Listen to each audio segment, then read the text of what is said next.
Welcome to Not Milk Never Milk. Subscribe if you're lactose intolerant. In this video, I will explain how to use public APIs. Public Application Programming Interfaces, or APIs, are powerful tools that allow different software applications to talk to each other. They provide a standardized way for programs to request and exchange information, opening up a world of possibilities for developers.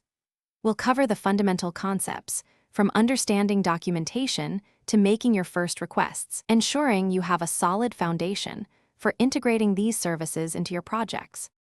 Understanding API documentation is your first critical step. This guide provides all the necessary information, including available endpoints, which are specific URLs for accessing resources.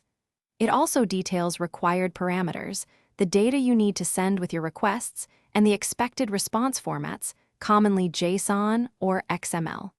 Pay close attention to authentication methods, as many APIs require an API key or token for secure access.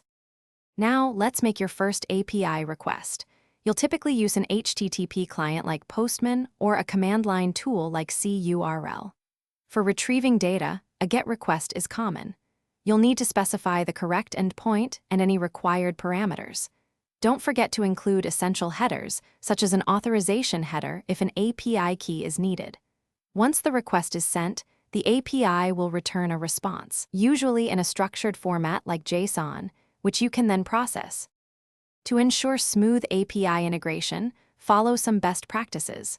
Always implement comprehensive error handling to gracefully manage issues like network problems or invalid requests.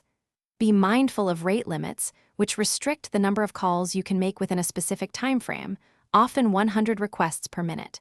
Securely store your API keys, never exposing them in client-side code. Finally, consider caching data to minimize redundant API calls and improve performance. Thanks for watching. If this was helpful, leave a like and consider subscribing. See you next time.